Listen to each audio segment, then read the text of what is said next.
विद्यासागर विश्ववन्द श्रमणं भक्त्या सदा संस्तुवे सर्वोच्चमियमिनं विनम्य परमं सर्वार्थसिद्धिप्रदं ज्ञानध्यान तपोभिरक्त मुनिपं विश्वस विश्वाश्रयं साकारं श्रमणं विशाल हृदयं सत्यं शिवं सुंदरं विद्या गुरु वंदनम प्रमाण गुरु वंदनम विराट गुरु वंदनम।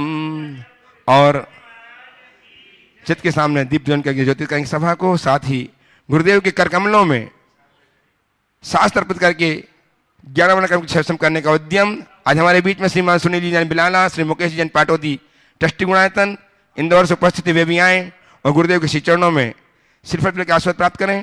साथ ही पाप प्रक्षालन करके अपने जीवन के संचित पापों का क्षय करने का उद्यम करें।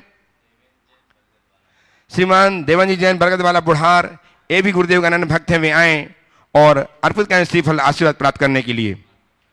पाप प्रक्षालन करें।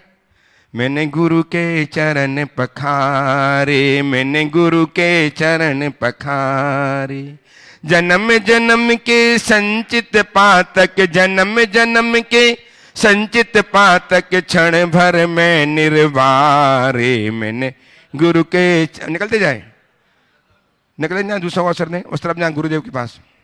मैंने गुरु के चरण पखारे, तेरे चरणों की धूल बाबा, चंदन गुलाल बने जिसने भी लगाई मस्तक, उसकी तक दी।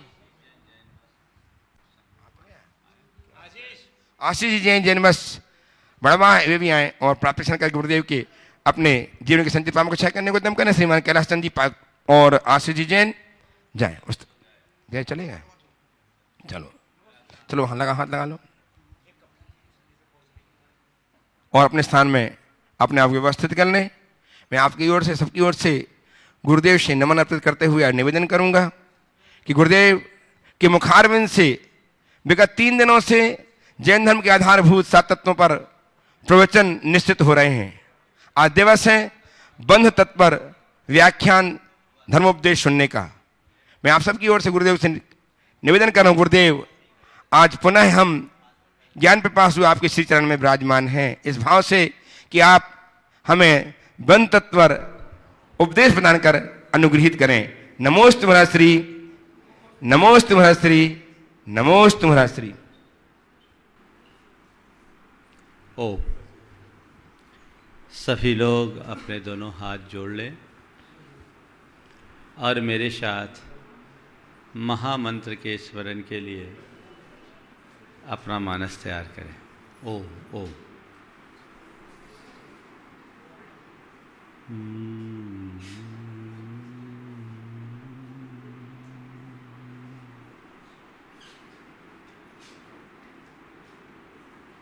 एळमो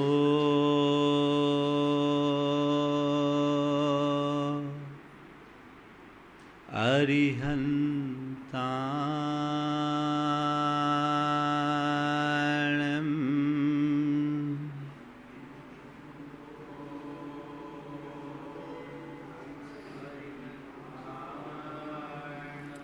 एळमो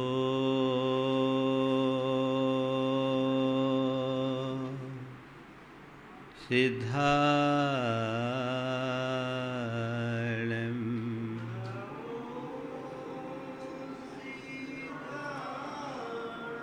एळमो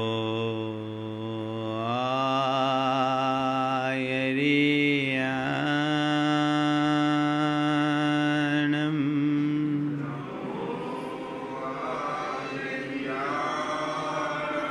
एळमो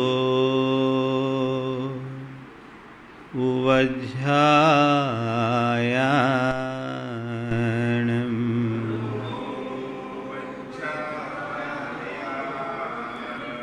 एळमो लोये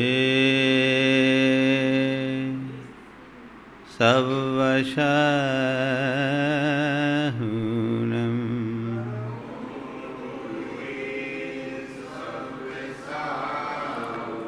एसो पंचीण मुयारो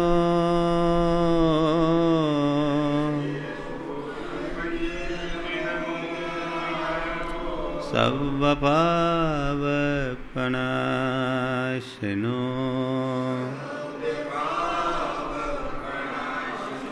मंगलाळं च सव्येसिं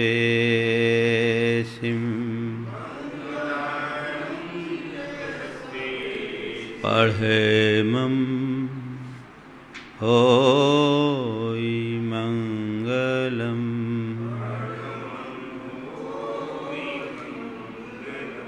जय बोलो देवादिदेव 1008 श्री भगवान महावीर स्वामी की जय जय जय। अहिंसा परमो धर्म की जय जय जय। परम पूज आचार्य गुरुवर श्री विद्यासागर जी महाराज की जय जय जय। परम पूज प्रमाणिक संत महामना मुनिराज प्रमाण सागर जी महाराज की, परम पूज्य विराट सागर जी महाराज की जय जय। सिद्ध क्षेत्र सतवरकूट जी की जय जय जय।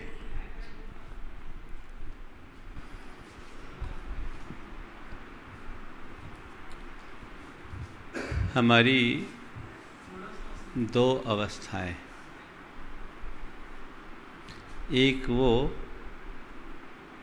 जो खुली हो आज़ाद, और दूसरी वो जो बंधी हो परतंत्र। जब हम खुले होते हैं बड़े आनंद में होते हैं, और जहाँ परतंत्रता होती है, बंधन होता है, वहाँ बड़ा द्वंद्व होता है। अभी आप सब बड़े आनंद से यहाँ बैठे हैं। क्यों बैठे हैं? क्योंकि आपके ऊपर अभी कोई किसी प्रकार का बंधन नहीं है। लेकिन यदि यहाँ कोई बंधन लगा दिया जाए तो उसी घड़ी आकुलता होनी शुरू हो जाएगी, होगी ना। अगर मैं आप सबसे कह दूँ कि आज जितने आ गए उनको आज दिन भर जाने नहीं दिया जाएगा, और आज सबको उपवास करना पड़ेगा, बोलो अगर ऐसा बंधन मैं यहाँ लगा दूँ तो तुम्हारे क्या परिणाम होंगे?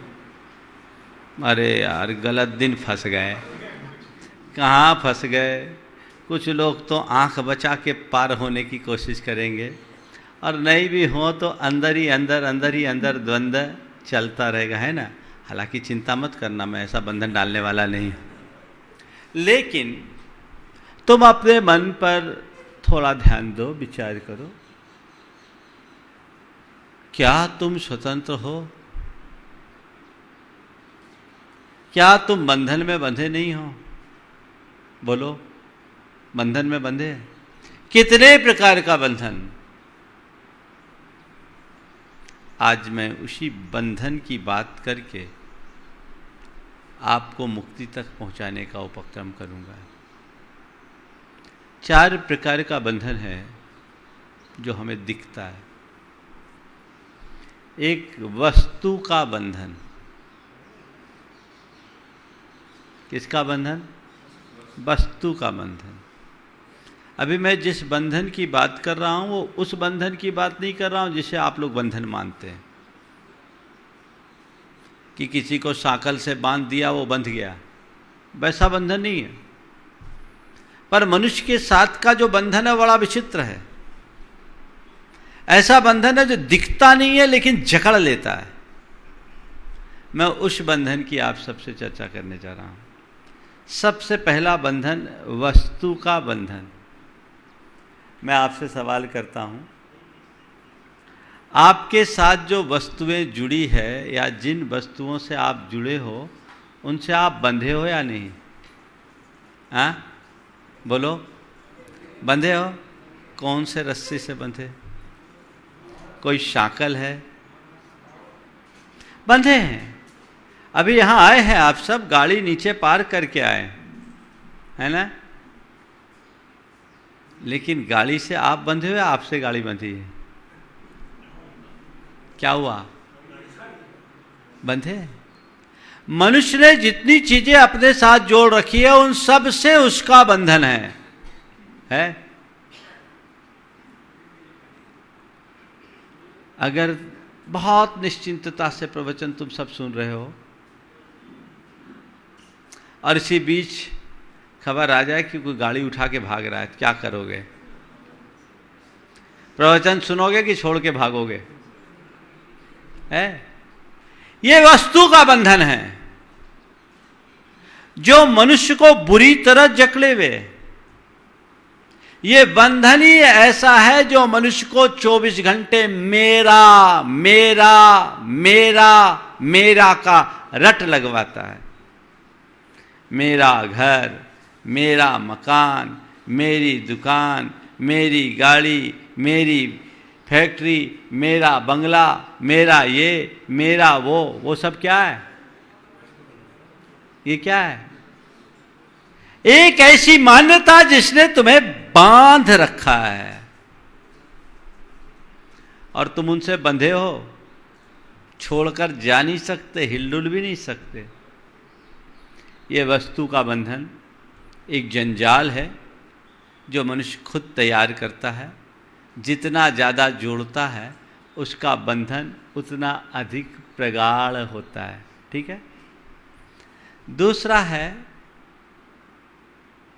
वस्तु के बंधन के बाद व्यक्ति का बंधन। किसका बंधन? व्यक्ति का बंधन। आप लोग एक दूसरे से बंधे हो कि नहीं बंधे हो? बोलो। अरे भाई महाराज, आप तो ठहरे साधु, अब हम हैं गृहस्थ, हमारी पत्नी है, बच्चे हैं, परिवार हैं, सब देखना पड़ता है। महाराज यहाँ भी आते हैं ना तो सब व्यवस्था बना करके आते हैं और रास्ते भर विकल्प भी चलता रहता है बंधन? ये बंधे हुए हो आप। बड़ा विचित्र बंधन है। सामान्य रूप से किसी व्यक्ति को बंधन में डाला जाता है तो वो दुखी होता है, पर आप लोग जिस बंधन में बनते हो उसमें बैंड बजवाते हो। बैंड बाजा के साथ बंधन में बसते हो, उत्सव मनाते हो, आनंदित होते हो। पर यह बंधन है और बहुत विचित्र बंधन है जिसका टूटना बड़ा मुश्किल होता है, कठिन होता है। लोग कहते क्या करें, छूटती नहीं है, छोड़ा नहीं जाता। पति पत्नी दोनों एक पार्क में गए, बड़ा पार्क था और पार्क में एक झुरमुटा सा था। पत्नी ने पति को इशारा करते हुए कहा, आज से 20 साल पहले की बात याद है? हम दोनों इसी झुरमुटे में छिपे थे, अचानक हमारे पापा देख लिए थे। अगर पापा आ गए थे तो इसी झुरमुटे में छिपे थे, अगर पापा देख लेते तो क्या होता? पति एकदम उदास हो गया। पति एकदम उदास हो गया। बोले आप इतने उदास क्यों हो? बोले काश वो देख लेते। काश वो देख लेते। बोले देख लेते तो क्या होता? बोले आज मैं आजाद होता। ये व्यक्ति का बंधन है। ये दूसरा बंधन, वस्तु का बंधन, व्यक्ति का बंधन, शरीर का बंधन। अपने शरीर से बंधे हो, 24 घंटे शरीर के साथ जुड़े हो और ये बंधन अनादि से है। अपने शरीर के हिसाब से चलना पड़ता है। कई बार ऐसा होता है, बहुत कुछ करना चाहते हो, शरीर साथ नहीं देता। होता है, क्या करे, शरीर के मारे लाचार हैं। ये शरीर का बंधन है। और चौथा बंधन है जो इसकी अपेक्षा सूक्ष्म है, ऊपरी आंखों से दिखता नहीं लेकिन पराया है, वह है कर्म का बंधन। कौन सा बंधन? कर्म का बंधन। व्यक्ति का, वस्तु का बंधन, व्यक्ति का बंधन, शरीर का बंधन और कर्म का बंधन।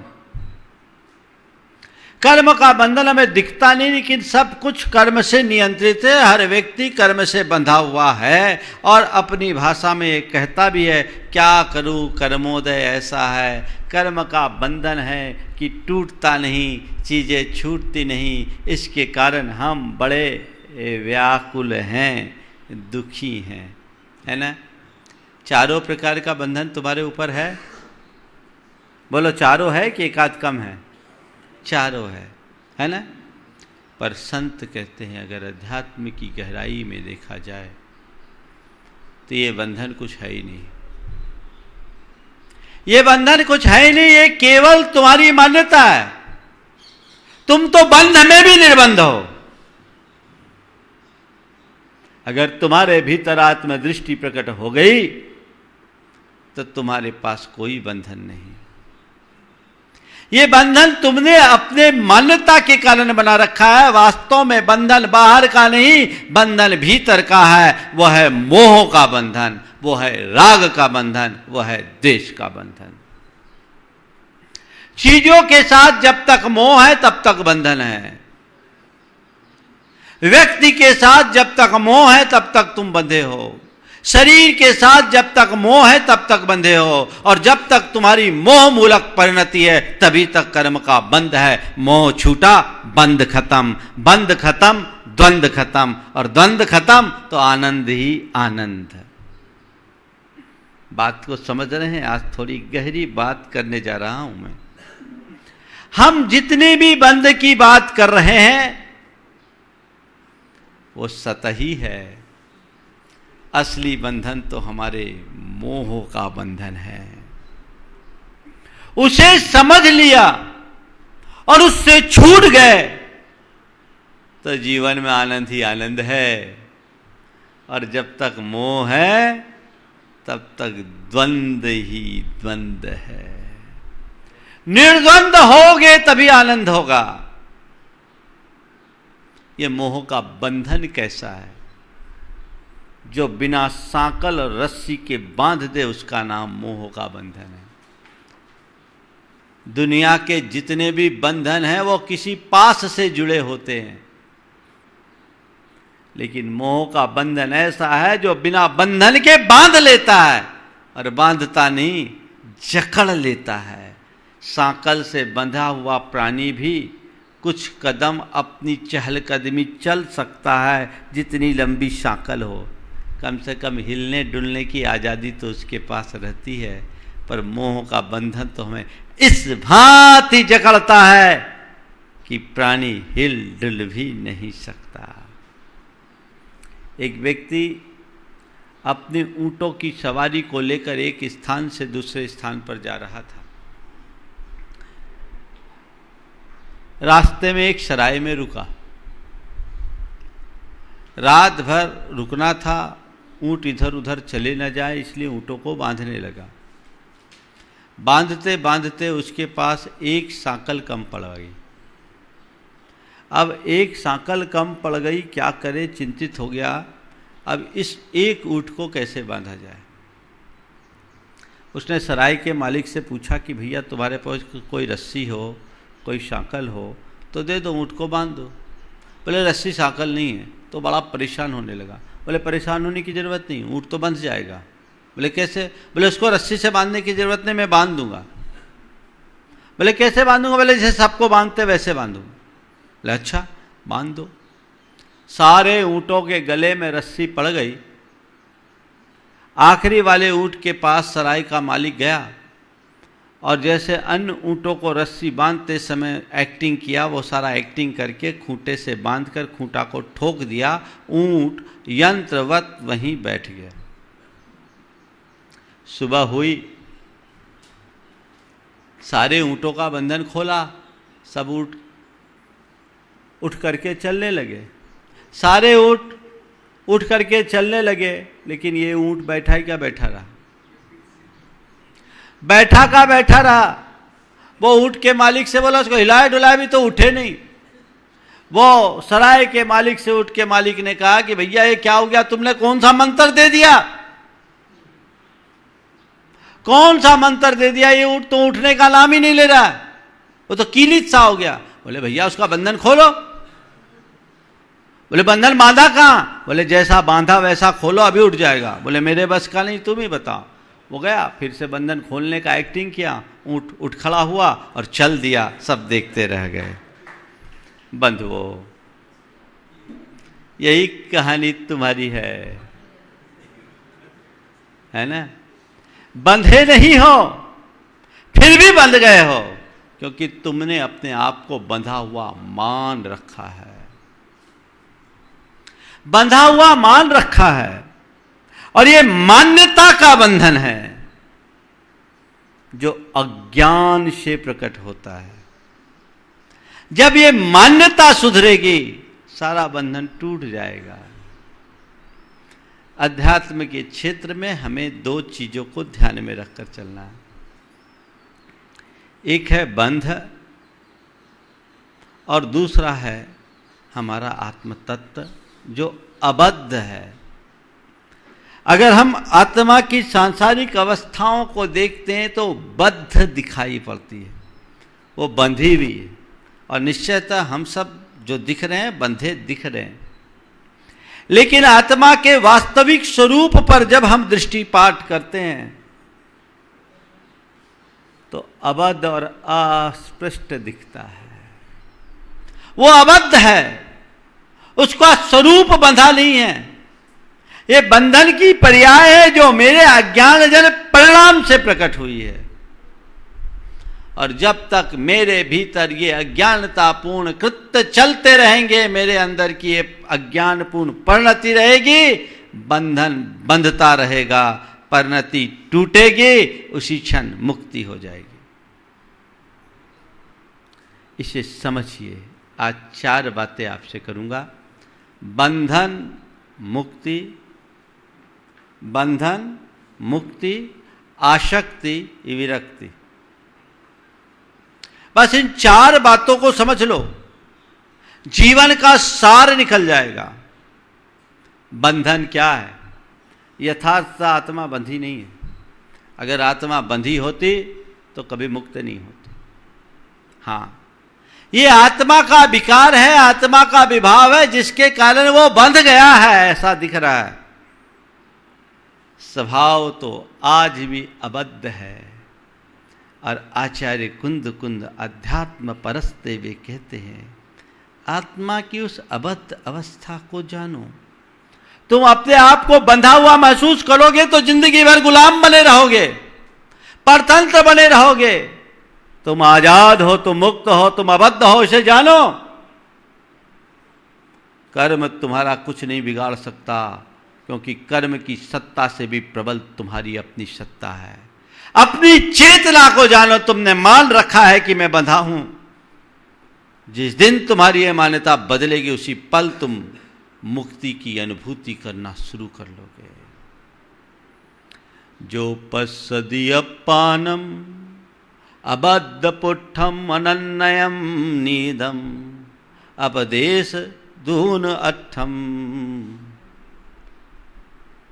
सो जानदि अपगम सब्बम। आचार्य कुंद कहते हैं, जो अपनी आत्मा को अबद्ध और अस्पष्ट देखता है, जानता है, उसके बंधन रहित स्वरूप को का श्रद्धान करता है, वही आत्मा के निर्बंध अवस्था को प्राप्त करता है। बोलो, तुम अपने आप को कैसा मानते हो? बंधा हुआ या मुक्त? हाँ? और जो अपने आप को बंधा हुआ मानता है जिंदगी भर, जो अपने आप को बंधन में बंधा मानता आया है, क्या करें हम, बंधे हैं बंधे हैं बंधे हैं, ऐसे लाचारी और बेवशी भरे शब्द बोलने वाले कभी आजाद हो पाएंगे? बोलो, कभी आजाद हो पाएंगे? नहीं हो पाएंगे। आजाद होने के लिए पहले मुझे जानना पड़ेगा कि मैं हूं क्या, मेरा स्वरूप क्या है। जो तोता पिंजड़े को ही अपना घर मान बैठे, वो कभी उन्मुक्त आकाश में विचरण का आनंद नहीं ले सकता। तुमने भी अपने आप को उसी पिंजड़े तक सीमित मान रखा है और तुम्हारा जीवन यंत्रवत जैसा हो गया है। कर्म के बंधन से जकड़ करके कर्म तुम्हें अभिभूत करके जो करा रहा है सो कर रहे हो, जैसा खेल खिला रहा है वही खेलते आ रहे हो। इसीलिए तुम्हारी ये दुर्दशा हो रही है। नहीं, मुझे कर्म के द्वारा खिलाए गए खेल को खेलना नहीं, अपितु कर्म के खेल को खत्म करना है। दृष्टिकोण वो होना चाहिए, वह अध्यात्म दृष्टि है। हमारी अध्यात्म दृष्टि हमसे कहती है कि तू आत्मा को पहचान और आत्मा को पहचान करके उसकी शक्ति को जानकर उसे उद्घाटित करने का प्रयत्न कर। जब तू अपने स्वरूप को पहचानेगा, अपने ऊपर आए वे सारे नियंत्रणों को तोड़ने का संकल्प जगेगा और जब वो संकल्प जगेगा तेरे भीतर का पुरुषार्थ प्रकट होगा और तुम अपने अदम्य पुरुषार्थ और पराक्रम के बल पर अपनी उस सत्ता को उद्घाटित में सफल होगे जो आज तक हासिल नहीं कर सके। उसे पहचानने की कोशिश करो। मैं निर्बंध हूं, मैं आत्मा हूं, ये मेरा स्वभाव नहीं, बंधन मेरा विकार है। ये ज्ञान हमारा होना चाहिए और मुझे इस विकार का उन्मूलन करना है। ये बताओ, जो व्यक्ति अपनी बीमारी को ही अपना स्वभाव मान लेगा वो कभी स्वस्थ हो पाएगा? अगर तुम्हारे अंदर कोई बीमारी है तो तुम्हें सबसे पहले इस बात का विश्वास जगाना होगा कि ये मैं हूं तो स्वस्थ। ये बीमारी किसी विकार से आ गई है, कोई इन्फेक्शन के कारण हो गया, मुझे इन्फेक्शन को दूर करना है, स्वस्थ अपने आप हो जाऊंगा। मैं हूं निर्बंध, बंधन किसी विकार का परिणाम है, जिस पल उस विकार को खत्म करूंगा अपने आप मुक्त हो जाऊंगा। ये बंधन मेरे ही अज्ञानता का परिणाम है, मैंने ही सृजा है, तो इसे काटना भी मुझे ही पड़ेगा, कोई दूसरा नहीं काट सकता। इसे काटना भी मुझे ही पड़ेगा, कोई दूसरा नहीं काट सकता। एक राज्य में जितने भी बड़े अपराधी होते थे उनको बेड़ियों से बांध दिया जाता था, बेड़ियों से बांध दिया जाता था। और बेड़ियों में बांधने के लिए जैसी पुरानी परंपरा थी, दोनों हाथ भी बांध दिए जाते थे, दोनों पैर भी बांध दिए जाते थे। और वो बेड़ी वहां का एक लुहार तैयार करता था। सजा पूरी होने के बाद उसी लुहार को बुला करके उसे कटवाया जाता था। संयोग ऐसा बना कि एक बार वही लुहार खुद किसी अपराध में फंस गया, वही लुहार खुद किसी अपराध में फंस गया और उसे उसी बेड़ी में बांध दिया गया, उसी बेड़ी में बांध दिया गया। जब उस लुहार को उस बेड़ी में बांधा गया, बाद में राजा ने उसे पहचाना और कहा कि ठीक, इसकी बेड़ी से मैंने सबको बांधा है, अब हम इसे मुक्त करते हैं, इसकी बेड़ी खोल दी जाए। तो अब किसे खोले? अभी तक तो बेड़ियां खोलने वही आता था, अब इसकी बेड़ी को कौन खोले? जब उससे सामने ये प्रश्न आया और कहा भैया बेड़ी को तो तुम्हें ही खोलना पड़ेगा, तो उसने कहा मैं सबकी बेड़ियां खोल सकता हूँ, पर ये बेड़ी मैं नहीं खोल सकता, क्योंकि ये बेड़ी मेरे ही द्वारा बनाई हुई है, किसी गैर के द्वारा नहीं। मैंने ये बंधन बांधा है, मेरी अज्ञानता के कारण। बंधन बांधना बंद कर दो, मुक्त तो हम हैं ही। क्या बोल रहा हूं? बंधन को काटने की जरूरत नहीं है, बांधना बंद कर दो। अरे बंधन होता कैसे? आचार्य कुंद कहते हैं, रत्तो बंधदिकम्मम मुंचद जीवो विराग संपन्नो,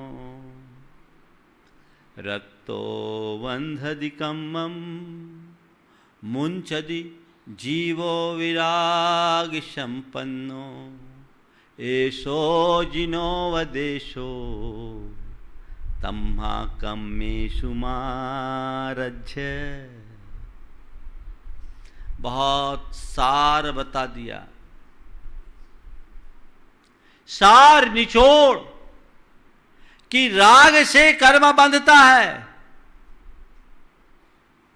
और वैराग्य से कर्म झड़ता है। ये जिनेंद्र भगवान का उपदेश है। एक जगह उन्होंने कहा, ऐसो बंद समासो तम्मा कम्मे सुमा मुझ। ये बंध का सार है, निचोड़ है। तुम जितना राग करोगे उतना बंधोगे, और जितना राग से उपरत होगे उतना मुक्त हो जाओगे। तो मुक्ति के लिए क्या करना है? वीत राग बनना है, विराग के पथ को स्वीकार करना है। अभी तुमने क्या कर रखा है? राग, है ना? राग, ये राग जब तक बढ़ेगा तब तक बंधन ही बंधन होगा, उससे मुक्त नहीं हो सकते। राग को बढ़ा करके क्या पाएंगे? हमारे अंदर दो तरह की धारा है, एक राग की धारा, एक विराग की धारा। विराग की धारा बढ़नी चाहिए जो सूख रही है, और राग की धारा को सुखाना चाहिए, वो एकदम आप्लावित है, उसका पूर आ रहा है, यही हमें बहा रही है, डुबा रही है। इस धारा को मिटाना है, समझ गए?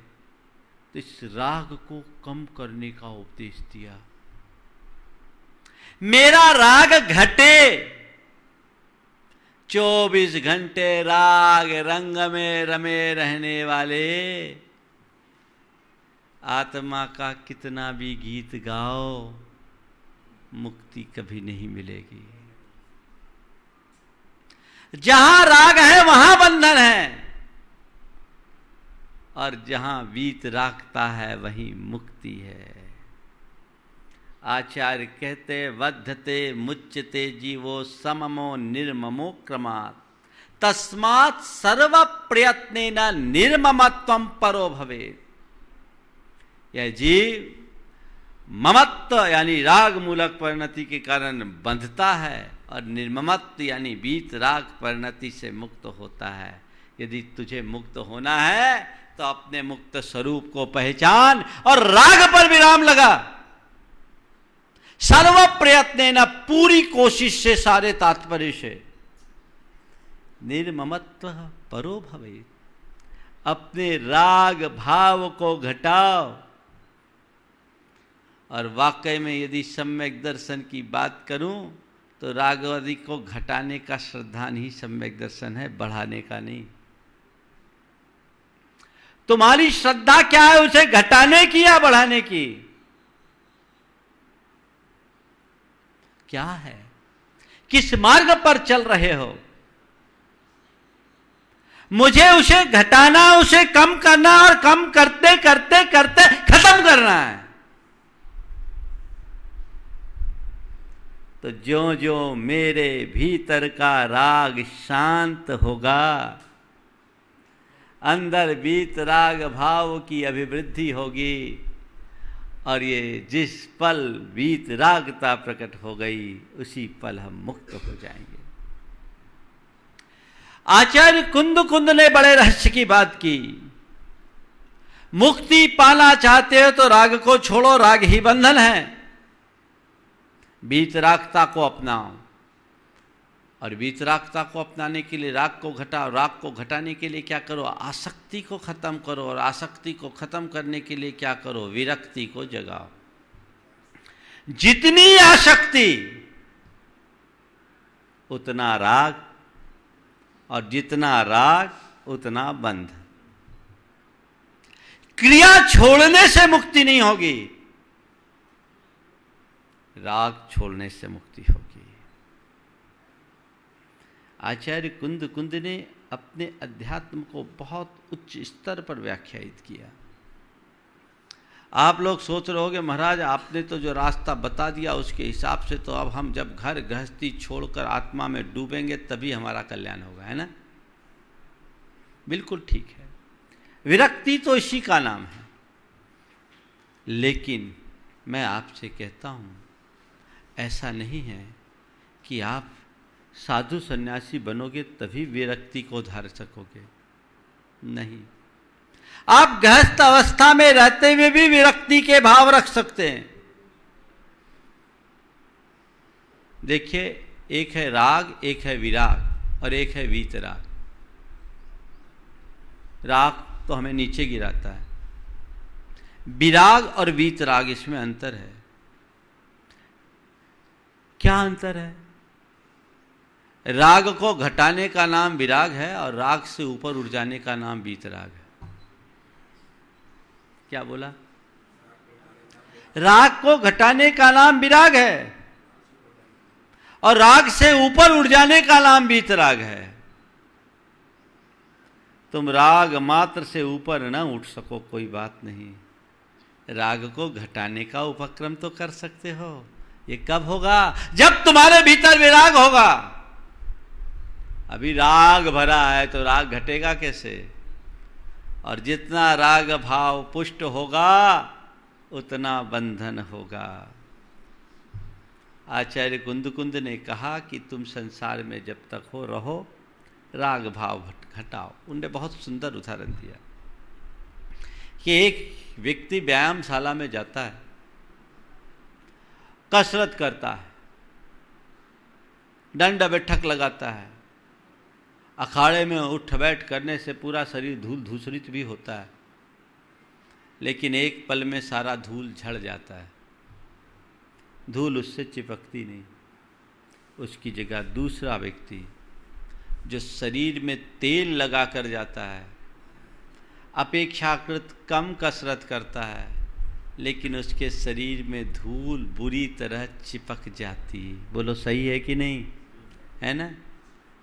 तो सवाल इस बात का है कि धूल किस वजह से चिपकी, कसरत की वजह से या तेल की वजह से? किसकी वजह से धूल चिपकी? बोलो। हाँ, तेल ना? तो मुझे मालूम है तुम कसरत तो नहीं छोड़ोगे, आदत है तुम्हारी। गृहस्थी में कसरत तो लगेगी, तो भैया तेल मत लगाओ। क्या करो? तेल मत लगाओ, जी चाहे कसरत करो, धूल नहीं चिपकेगी। अब महाराज पहले से तेल लगा लिया तो क्या करें? एक बार नहा लो फिर कसरत करो। क्या करो?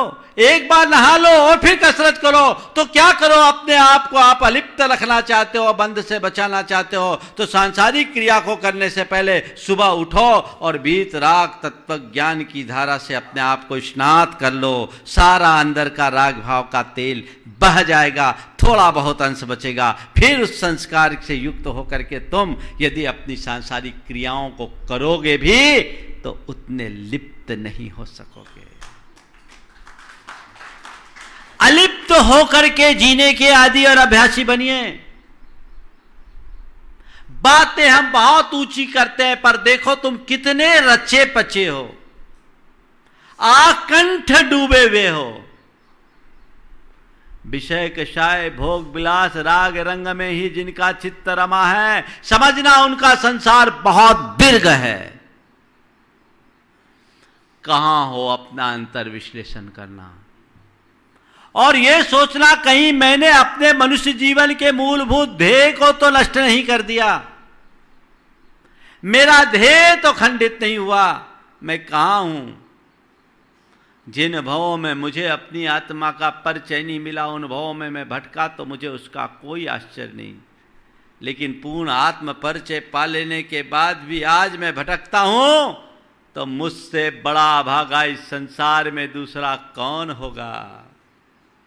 इत्यति दुर्लभ रूपाम बोधिम लब्ध्वा यदि प्रमादी स्यात् संसति भीमारण्ये भ्रमति वराको नरः सुचिरम। इस दुर्लभ रूप मनुष्य पर्याय को पा करके यदि कोई प्रमादी बन जाए, आलसी बन जाए, इतना सब कुछ जानने के बाद भी जीवन की समझ विकसित ना करे, तो इस संसार रूपी भयानक अटवी में लंबे समय तक भटकने वाला है। वह जीव दीर्घ संसारी है, उसे लंबे समय तक भव भव में गोते खाने हैं। क्या चाहते हो? इसी तरह भव भव में गोता खाना या भव पार लगना? बोलो, भव पार लगना। कैसे लगोगे? महाराज आप तो आशीर्वाद दे दो पार लग जाए। अगर महाराज आशीर्वाद दे दे करके पार लगाएंगे तो तुम पार लगो या न लगो, वो तो डूब जाएंगे। किसी के आशीर्वाद से कोई पार नहीं लगता। आत्मज्ञान के साथ किए गए पुरुषार्थ से ही पार लगा जा सकता है। वो समझ अपने भीतर विकसित करो। तो क्या बोला? बंधन मुक्ति। अपने मुक्त स्वरूप को पहचानो, बंधन को कम करने की कोशिश करो। और बंधन को कम करने के लिए क्या करना है? विरक्ति को बढ़ाना है, आसक्ति को घटाना है। जितनी आसक्ति उतना बंधन, और जितनी विरक्ति उतनी मुक्ति। आचार्य कुंद ने एक ज्ञानी और अज्ञानी की परिणति को रेखांकित करते हुए बहुत अच्छी बात कही और आप सबके लिए एक बहुत बड़ा सूत्र दिया। वे कहते हैं कि तुम्हें जो करना है कर, लेकिन होश में रहकर कर। क्या कह रहे हैं? जो करना है करो, पर होश में रहकर करो, यानी अलिप्त होकर करो। अलिप्त होकर के करोगे तो नहीं बंधोगे, और रच बच जाओगे तो बंधे बिना नहीं रहोगे। उन्होंने 2 उदाहरण दिए। पहला वो कहते हैं, जह मज्जम पिबमानो अर्धि भावेन न मज्जदे पुरुषो दब्बू भोगे अर्धो नानी न जहदी नानी न बंध दे तहावी। जैसे कोई व्यक्ति अनमने भाव से किसी मादक वस्तु का सेवन कर ले तो उस पर नशा नहीं चढ़ता।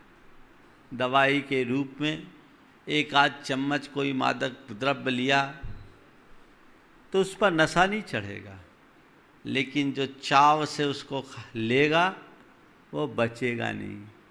इसी प्रकार कर्म द्रव्य के भोग में जो विरक्त व्यक्ति होता है, ऐसा ज्ञानी बंधता नहीं।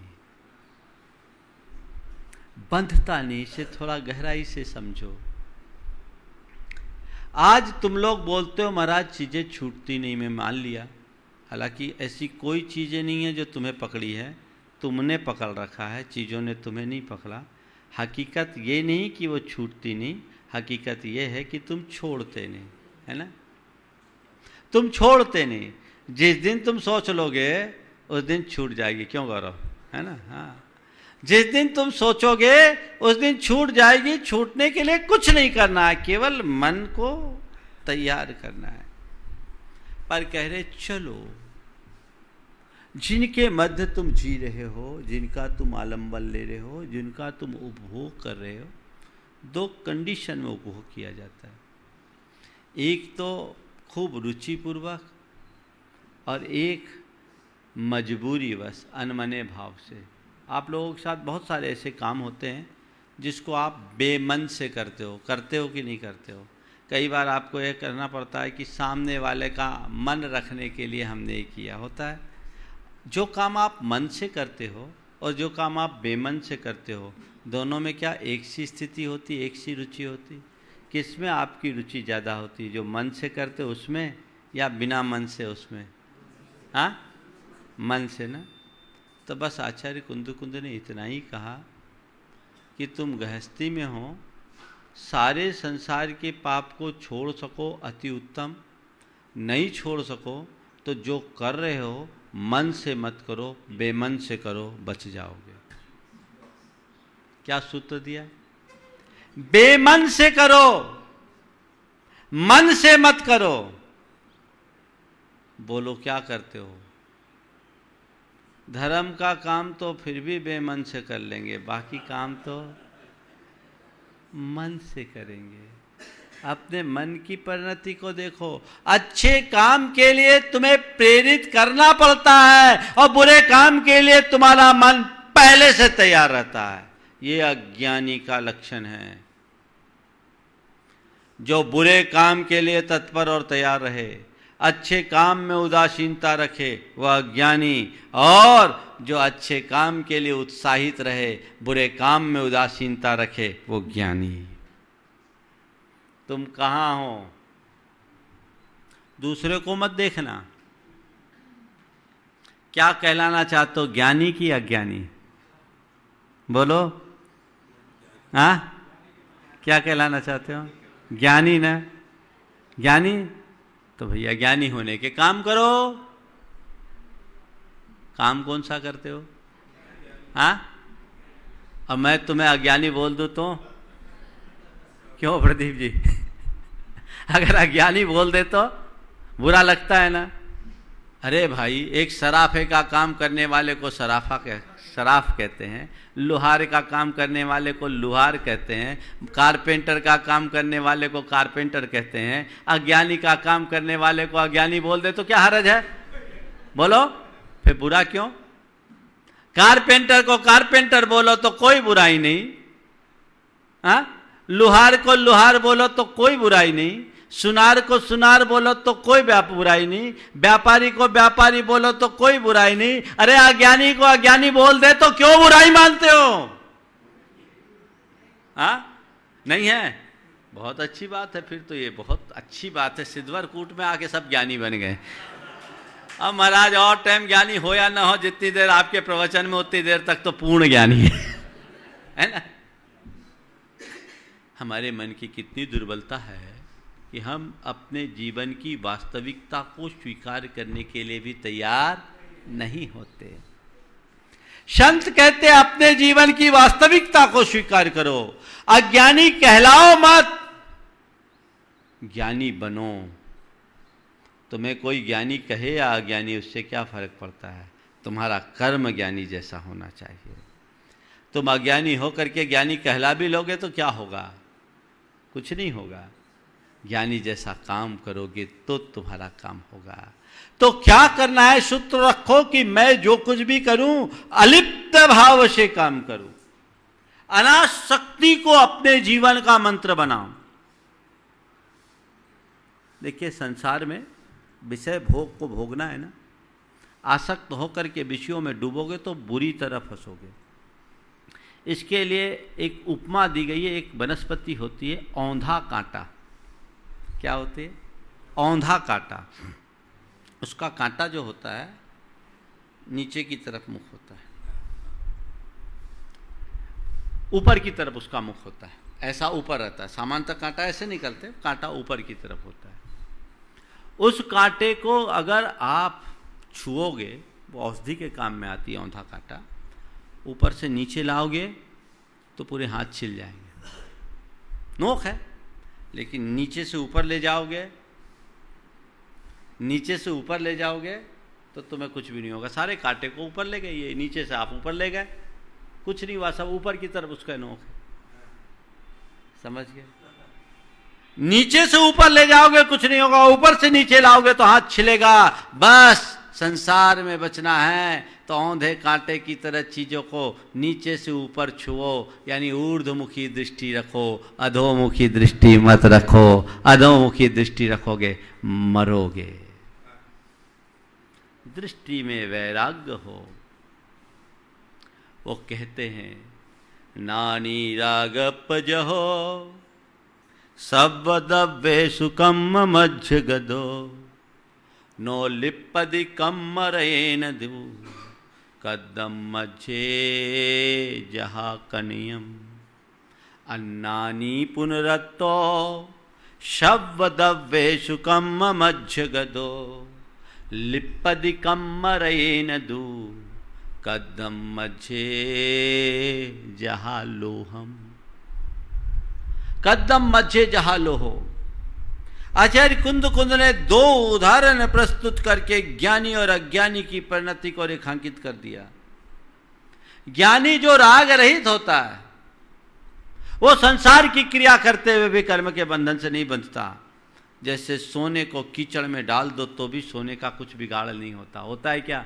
सोना कीचड़ में डालो, कितने ही दिन कीचड़ में सोना पड़ा रहे, उस सोने को निकालोगे धोगे तो सोना 100 टन शुद्ध बना रहेगा। होगा? सोना सोना है। लेकिन इसकी जगह लोहे को कीचड़ में डालो तो क्या होता है? कीचड़ में पड़ते ही जंग खाने लगता है। होता है? कीचड़ में डालने के बाद कभी देखा कि नहीं देखा?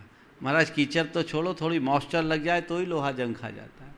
उन्होंने उदाहरण दिया ज्ञानी सोने की तरह होता है, और राग रहित होने के कारण कर्म बंध से बचता नहीं, जैसे सोना कीचड़ में पड़े रहने के बाद भी उससे अलिप्त होता है। और अज्ञानी राग से युक्त होता है, इसलिए वो कर्म रज से बंधता है, जैसे कि लोहा कीचड़ में पड़ने पर जंग खा जाता है। तो लोहा मत बनो, क्या बनो? सोना। क्या बनना है? तो अपने को उससे के लिए क्या करना है? ज्यादा कुछ नहीं करना, बस राग ही तो नहीं करना है। राग भाव को घटाइए,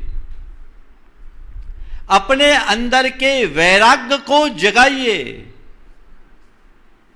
महाराज वैराग्य को जगाने का भी कुछ उपाय बता दीजिए। ठीक है, वो बता देता हूं, वैराग्य कैसे जगेगा। अगर आप चाहते हो कि चीजों में मेरा राग खत्म हो, कम हो, वैराग्य जगाएं, तो कैसे जगाएं?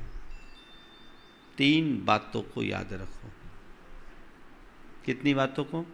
रोज तो 4 बोलता हूं, आज 3 ही बोल रहा हूं, क्योंकि 4 का पाठ है। 3 चीजों को हमेशा याद रखो, वैराग्य भाग जगेगा। संसार को असार मानो, संसार को असार मानो, शरीर को नश्वर मानो, और भोगों को तृष्णा का वर्धक मानो। ये 3 बातें तुम्हारे मन में बैठ जाए तो तुम्हारे अंदर राग भाव बढ़ेगा नहीं। आचार्य उमा स्वामी ने इसी के लिए हम सबको एक मंत्र सूत्र दिया, जगत काय स्वभाव वा संवेग वैराग्यार्थम। संसार शरीर और भोगों की असारता का विचार करोगे तो तुम्हारे अंदर का वैराग्य बढ़ेगा, और वैराग्य बढ़ेगा तो तुम्हारी संलिप्तता कम होगी। संलिप्तता घटेगी तो तुम अनासक्ति के रास्ते पर चल सकोगे। श्रीमद् राजचंद्र जी हमेशा 3 बातें याद रखने के लिए कहा करते थे, बड़ी उपयोगी है, आप याद रखो। वे कहते थे काल सिर पर सवार है। सुबह उठते ही याद रखो, क्या? काल सिर पर सवार है।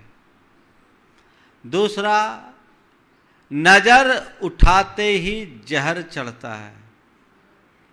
और तीसरा, पग पग पर पांव रखते ही पाप लगता है।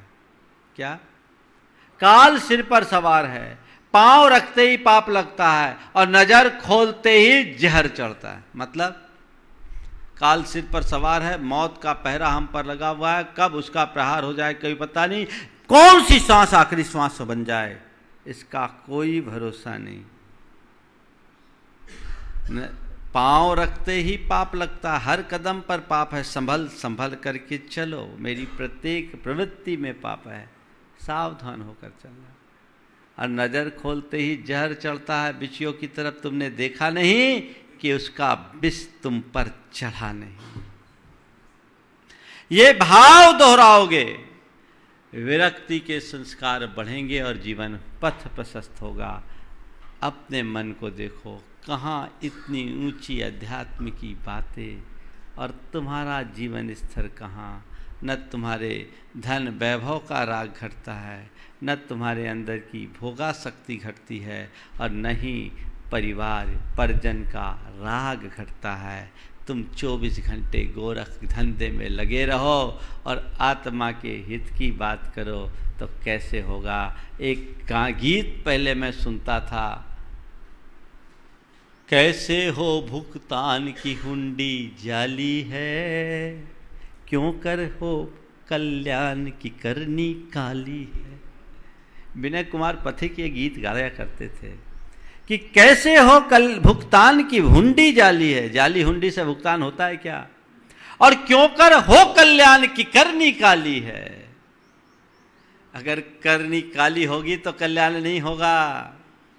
अपना अंतर विश्लेषण करो, अपनी चेतना को झकझोरो और तय करो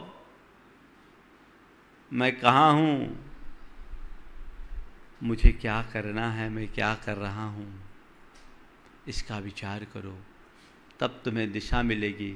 नहीं तो एक दिन तुम्हारी राम कहानी खत्म हो जाएगी, एक हिचकी आएगी, तुम चले जाओगे और तुम्हारे जाने के बाद लोग तुम्हारे बारे में केवल इतनी चर्चा करके रह जाएंगे, अरे अभी थोड़ी देर पहले तो मेरी से उससे बात हुई थी, अरे बड़ा अच्छी बात हुई थी, अभी थोड़ी देर पहले तो ठीक था और थोड़े बहुत कुछ अच्छे काम किए हों, अब बहुत अच्छा आदमी था चला गया, एक बड़ी क्षति हुई।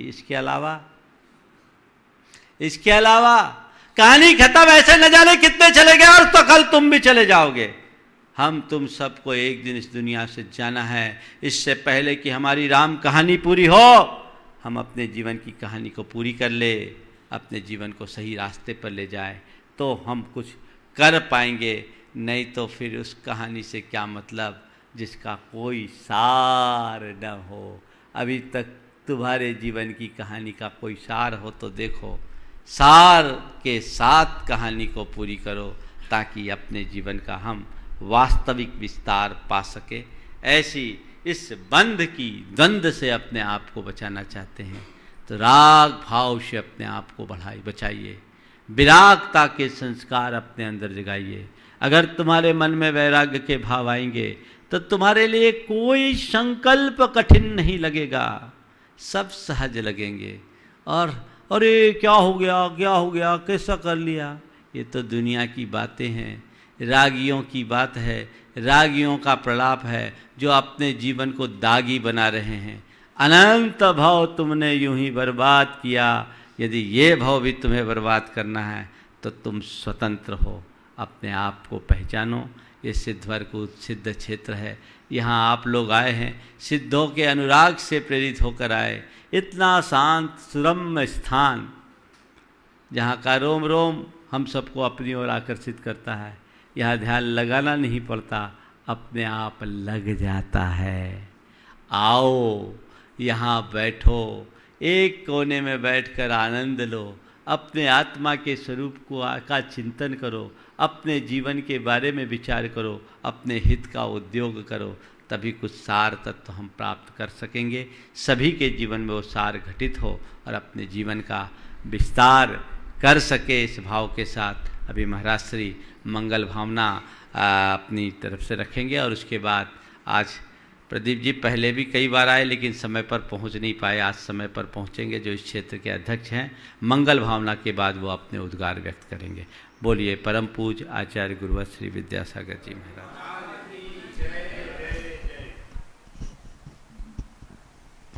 ओम मंगल मंगल होय जगत में सब मंगलमय होय। मंगल मंगल होय जगत में सब मंगलमय हो। इस धरती के हर प्राणी का मन मंगलमय होय। इस धरती के हर प्राणी का मन मंगलमय हो। कहीं क्लेश का लेश रहे ना दुख कहीं भी होए। कहीं क्लेश का लेश रहे ना दुख कहीं भी हो।